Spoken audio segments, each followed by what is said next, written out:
Hola a todos, la finalidad de este pequeño video es mostrarles cómo es que funciona todo este asunto de los exámenes departamentales aquí en la Facultad de Medicina de la UNAM. Realmente el sistema al que estamos acostumbrados, ¿sí? Es decir, tanto de prepas como de CCHs y obviamente de preparatorias ajenas a la UNAM, es muy diferente. Ahorita les voy a mostrar cómo es que funciona todo esto de las evaluaciones en la carrera. Entonces, pues vamos a empezar.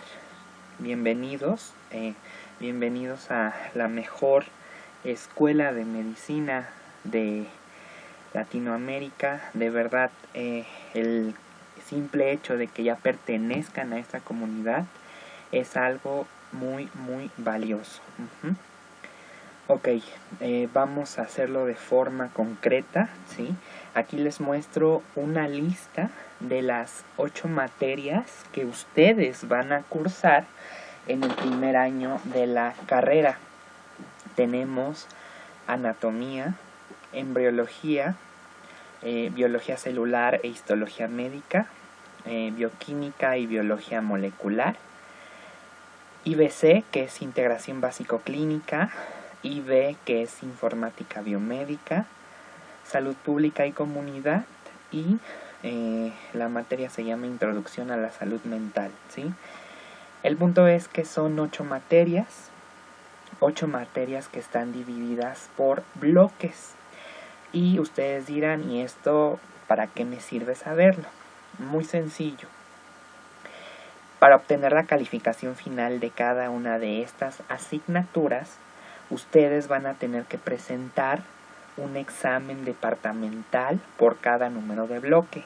Y en esta lista es lo que yo les muestro, ¿ok? Anatomía, embriología y bioquímica son 4 bloques. Histología son 3. Y de ahí las 4 restantes solamente contienen 2 bloques. Cabe destacar que todas las materias duran un año, excepto IB, informática biomédica, solamente dura un semestre, y esta materia ustedes la estarían cursando a partir de la primera semana de diciembre. Así que en sus horarios, de agosto a diciembre, donde tengan IB, pues prácticamente por ahora van a tener ese horario como una hora libre, ¿no? Entonces, si mis matemáticas no me fallan, ustedes tienen un total de 23 exámenes departamentales, ¿sí?, en su primer año de la carrera. Entonces, ¿cómo funciona esto? Ya que sabemos que las materias están divididas por bloques, ¿sí?, cabe destacar que cada bloque es evaluado de manera independiente. Y la calificación final de una materia va a estar dada por el promedio de esos bloques, 4, 3 o 2, según sea el caso. ¿Cómo se evalúa cada bloque? Esto es muy sencillo y complicado a la vez. El 50% está dado por el juicio del profesor o la calificación del profesor, ¿ok? El otro 50% está representado por el examen departamental que tienen que presentar, ¿sí?, a lo largo, pues, de cada bloque. Pero aquí viene lo bueno. Existe una condición: acreditar ambos rubros. ¿Qué quiere decir esto? Quiere decir que para que tú puedas acreditar un bloque, necesitas 2 cosas. 1, sacar mínimo 6 con tu profesor, ¿sí? Y el otro punto es sacar mínimo 6 en el examen departamental, ¿ok? Vamos a ver una serie de ejemplos, ¿sí? Mira, Aquí yo puse un ejemplo, anatomía, primer bloque, ya supongamos ya estás en tu primer bloque de anatomía, qué padre. Y resulta ser que tu profesor te puso 9.3. Tú sacaste esa calificación con tu profesor, todo padre. Pero ¿qué crees? Que vas a presentar tu examen departamental, ¿sí? Y en el examen departamental tú sacas una calificación de 4.8. Si nosotros hacemos el promedio de 9.3 con 4.8, el promedio estaría dado por 7.05, 7, ¿sí? Entonces tú dirías, saqué 7 en el primer bloque de anatomía. Pues no, por una simple razón, porque reprobaste el examen departamental, ¿sí? Entonces aquí el primer bloque de anatomía lo tendrías absolutamente reprobado. Aún así hayas sacado ese 9.3, ¿sí? El siguiente ejemplo, el mismo, juicio del profesor. Saqué 9.3 con mi doctor, qué padre. Y en el examen departamental saqué 6.7. No me fue bien, la verdad. Pero bueno, aquí sí cuenta ya el promedio porque ambas calificaciones son aprobatorias. 9.3 por parte del profesor y 6.7 en el examen departamental. Aquí haciendo el promedio tú tienes una calificación de 8 en este primer bloque. Aquí en este ejemplo puede que te suceda al revés. Y puede que tu profesor sea estricto y lo que tú quieras y sacaste 5.9 con él. Aquí las calificaciones no se redondean sino ya hasta el final, es decir, saqué 5.9 con mi profesor, eso para nada es un 6. A menos que el profesor sea buena onda y te ponga el 6, eso ya va a depender del profesor. Pero si el profesor envía la calificación a servicios escolares como un 5.9, ese 5.9 es el que te toman en cuenta. Y aún aquí en este ejemplo que yo les pongo, si en el examen departamental sacaste 8.8, el promedio de 8.8 con 5.9 es 7.3, ¿sí? Pero aquí no lo van a tomar en cuenta. ¿Por qué? Porque la calificación del profesor es reprobatoria, ¿correcto? En conclusión, debes pasar tanto con el profesor como el examen departamental. Y quizá esa es una de las razones por las cuales el primer año de la carrera de medicina es algo complicado. Ahora, ¿qué sucede si no paso con el profesor o el examen departamental o lo que es lo mismo? Reprobé el bloque. Ok, te vas a examen final. Ok, aquí cabe aclarar algo. ¿Qué es un examen departamental? Un examen departamental es un examen de opción múltiple.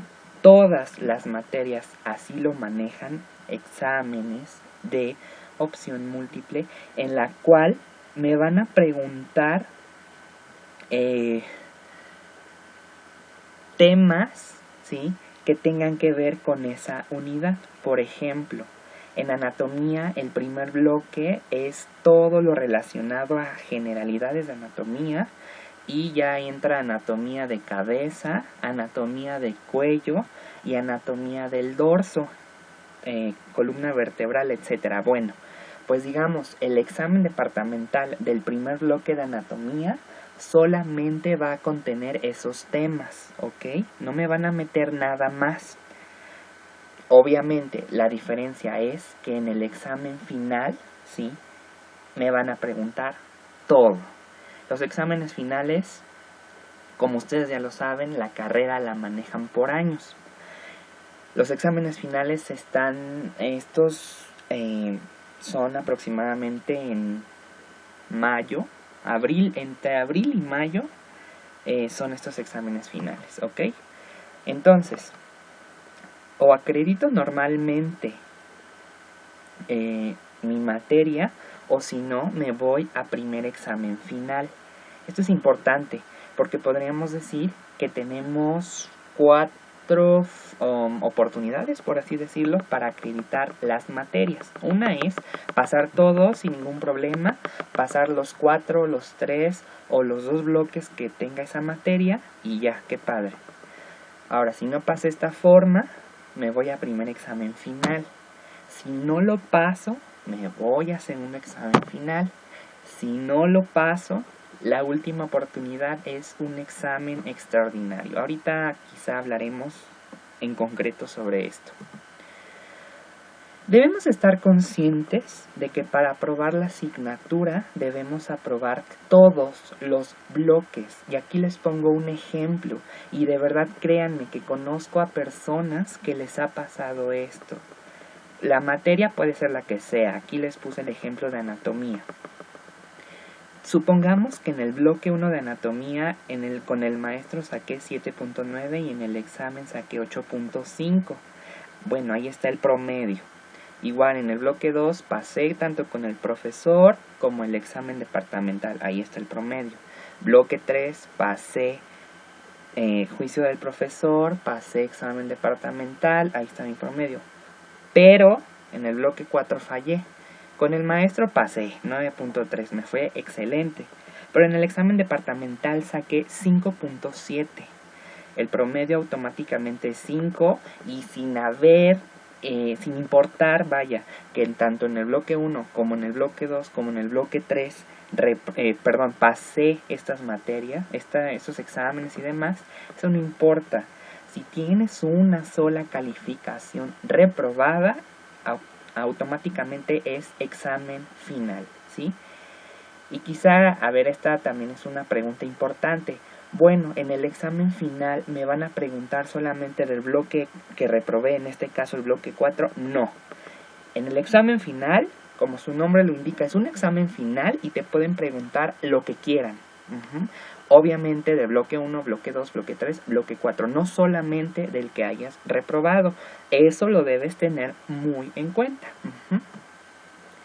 Aquí hago un pequeño paréntesis, pero también sí, es muy importante, ¿sí? Algunas materias, especialmente histología, anatomía y bueno, IB también aplica esto, pero no es tan importante. Tomemos solamente histología y anatomía como ejemplo. Estas materias tienen una fase teórica y una fase práctica, ¿ok? ¿A qué voy con esto?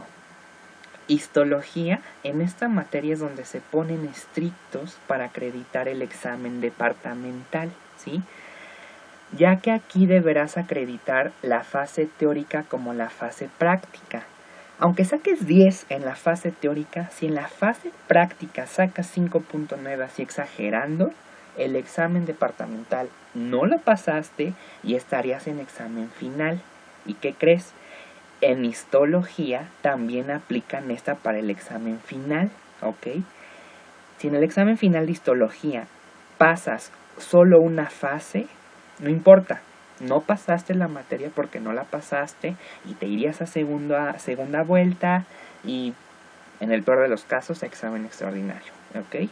Conclusión, histología tienes que pasar la teoría y la práctica, ¿ok? En anatomía no. En anatomía el departamento se pone un poco más flexible y pues bueno, ellos ya sabrán cómo sacan el promedio, pero no es indispensable pasar ambas fases. O bueno, justo hace pocos meses, ¿sí?, el departamento de anatomía cambió de jefe de departamento. Entonces, al menos antes así pasaba en anatomía, que no tenías que pasar ambas fases. Ahora con el nuevo jefe de departamento, la verdad no se sabe cómo tal, ¿ok? Ahora, otro paréntesis importante, importantísimo. La calificación del profesor, él te puede poner desde 0 hasta 10, o sea, con número decimal y todo, o sea, con el profesor puedes sacar 1.2, así de exacto, ¿no? Pero otra cosa también importante es que con el profesor puedes obtener una calificación de NP. es decir, no presentó, ¿sí?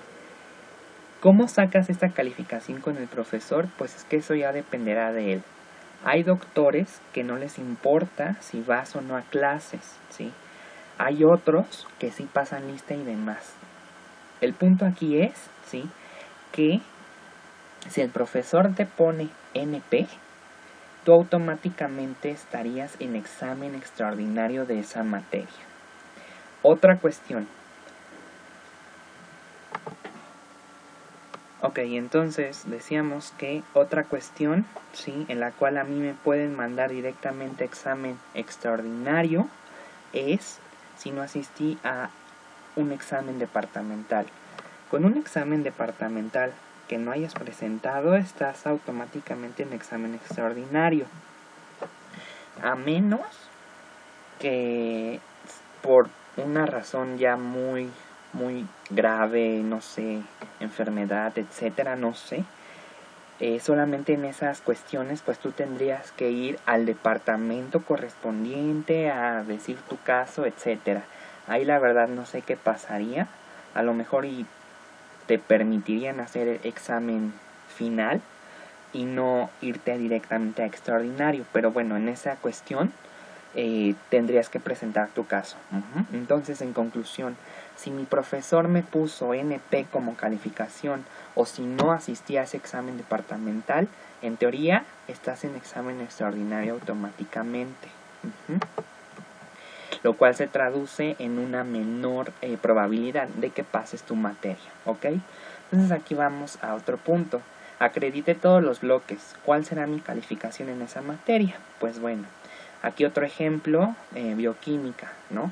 Supongamos que pasaste todo. Si se dan cuenta, todas las calificaciones aquí son aprobatorias. Entonces, lo que van a tomar en cuenta es el promedio de los 4 bloques. En el bloque 1, 6.9. En el bloque 2, 8.5. En el bloque 3, 8.8. Y en el bloque 4, 7.5. Sacamos el promedio de esas 4 calificaciones y el promedio es, en este caso, de 7.9. Tu calificación final en bioquímica sería de 8. ¿Cómo sé esto? Así cuentan aquí los redondeos, ¿sí?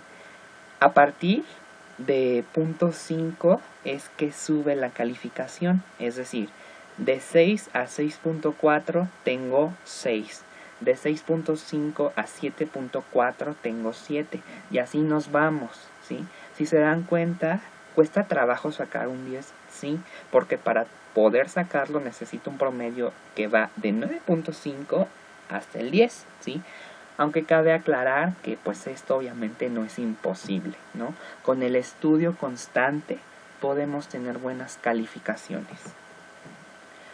Pasé una materia, por ejemplo, en este caso, pasé bioquímica con 8, ok, pero no con la calificación que yo esperaba. Yo esperaba sacar más de 8 en bioquímica. ¿Puedo renunciar a esa calificación? Claro, sí se puede.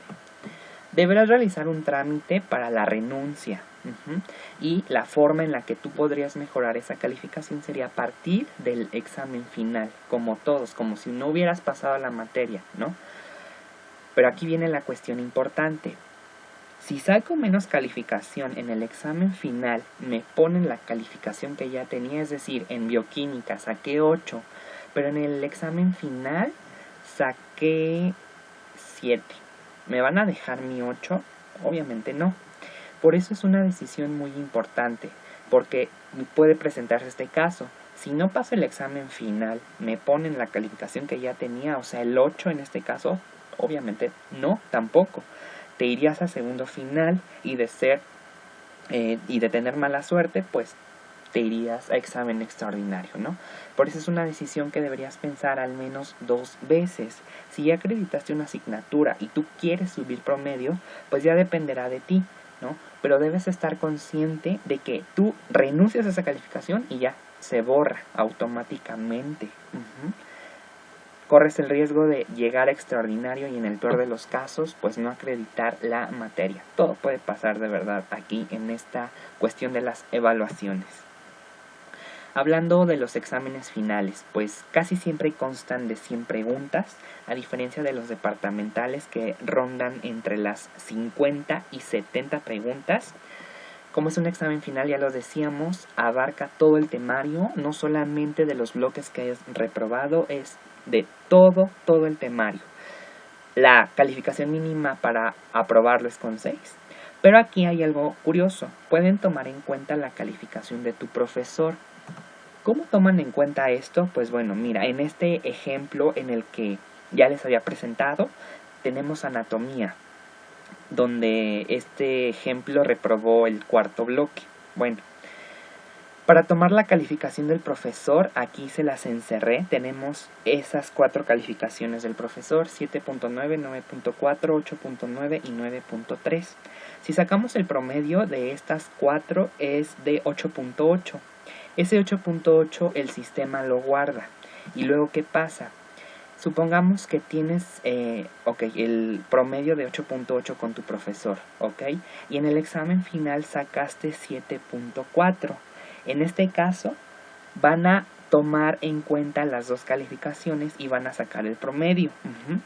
El promedio aquí sería de 8.1 y la calificación que obtendrías en esa materia es de 8 y no de 7, que si solamente hubieran tomado en cuenta la calificación del examen final. Porque 7.4 equivale a 7 y ya con el promedio del profesor pues equivale a 8. Esto conviene porque hay algunos profesores que te ponen 10 en todos los bloques. Entonces pues prácticamente si tú tienes 10 con tu profesor y el examen final lo acreditas con 6, pues ya tu calificación mínima sería un 8, lo cual digamos que está bien. ¿Y qué pasa si saco más calificación en el examen final que con mi profesor? Puede pasar esto. Puede que tú tengas el mismo ejemplo. Con el profesor tengo 8.8, pero en el examen final saqué 9.6. ¿Qué pasa? En este caso van a tomar la calificación alta. Obviamente van a tomar tu 9.6 y ya la calificación del profesor ya no importa. Y aquí pues la calificación en esta materia finalmente sería un 10. ¿Qué pasa si no acredito el primer examen final? ¿Me ayuda la calificación del profesor? Pues tampoco. Mismo ejemplo, profesor 8.8, en el examen final saqué 5.4. El promedio sería de 7.1, pero no, porque tienes que acreditar a fuerzas el examen final. Por eso te das cuenta que necesitas acreditar todo para que lo tomen en cuenta, o sea, acreditar todo con mínimo de 6. Básicamente es como esto funciona. Igual aplica para que tomen en cuenta la calificación del profesor. Supongamos aquí que en cualquier materia de 4 bloques, ¿sí?, la calificación que tuviste en el primer bloque con tu maestro fue 9.7, luego 8.9, luego te puso 10, pero en el bloque 4 te puso 5.4. El promedio de estos 4 números sería 8.5, pero no lo toman en cuenta simplemente porque tienes una calificación reprobatoria. Caso contrario que en el bloque 4, en el ejemplo de abajo, yo le estoy poniendo que el profesor te puso 9.8. Ahí sí toman en cuenta la calificación del profesor para el examen final, ¿sí? El promedio sería de 9.6, ¿sí? Y esto pues obviamente nos ayuda porque si salimos bajos en el examen final, pues nos puede ayudar para la calificación final, ¿sí? Volvemos a lo mismo, este esquemita. Acreditar normalmente, no lo hice. Primer examen final, no lo pasé. Pues bueno, me voy a segundo examen final, no lo paso. Examen extraordinario. Si me voy a segundo examen final, aplican las mismas reglas. ¿A qué me refiero? Igual me van a tomar en cuenta la calificación del profesor, siempre y cuando me convenga, ¿verdad? Es lo mismo, pero es un segundo examen final. Evidentemente el examen va a ser diferente, no va a ser el mismo, claro está. Pero bueno, no pasé mi segundo examen final, caí en examen extraordinario. El examen extraordinario igual consta de 100 preguntas en la gran mayoría de las materias, ¿sí? Pero aquí, en el examen extraordinario, ya no toman en cuenta la calificación del profesor. Ahí ya es ajeno, ¿sí? Y por lo tanto la calificación será la que obtengas en el examen. También obviamente se acredita mínimo con 6. Algo sumamente importante, ya vamos a finalizar. Debes acreditar las 8 asignaturas, de lo contrario no pasas a segundo. Exacto, te puedes quedar por una sola materia. Aquí no es como en otras carreras, en las cuales si, por ejemplo, pasé 7 materias, pero anatomía no la pasé, pues la pago después, ¿no? No, aquí o pasas las 8 materias o las pasas. Si no, no puedes avanzar al siguiente nivel. En ese caso, tú debes recursar las materias o la materia por la que te quedaste. Importante, solo vas a recursar las materias que no acredites, ¿sí? Si por ejemplo te faltó pasar bioquímica e histología, pues para el siguiente año solamente vas a cursar esas y no las 8. Otra cuestión importante es que no es necesario que hagas el examen extraordinario. Si tú ya caíste en segundo examen final y no lo pasaste y tú dices, bueno, pues la verdad no quiero tener exámenes extraordinarios en mi historial, pues ya mejor no lo hago. ¿Es posible? Sí, es tu decisión si haces examen extraordinario o no. Lo que sí queda claro es que sí se registran los exámenes extraordinarios en el sistema de la UNAM. Lo importante es aprender para poder ejercer con éxito la carrera, ¿sí? Lejos de sacar muchos 10, muchos 9, ¿sí? Porque recordemos que un número no refleja los conocimientos que de verdad tenemos. Aunque cabe aclarar que el promedio es lo que toman en cuenta para poder elegir grupos en segundo año. Al final, si tú pasaste las 8 materias, se saca el promedio de esas 8 materias, y ese promedio es el que van a tomar en cuenta para darte un horario de acceso para elegir grupos en segundo y también para elegir los grupos recursadores. Pero bueno, lo importante aquí es que tú sepas que el promedio es importante en la carrera, sí, pero solamente para asuntos meramente de elección de grupo. Pues bueno, espero que esto haya sido de ayuda, ¿sí? Quizá alguna duda y demás me lo pueden comentar aquí abajo, ¿sí? Y pues muchísimo éxito y de nuevo muchas felicidades por estar en la mejor escuela de medicina, ¿sí?, de Latinoamérica. Gracias.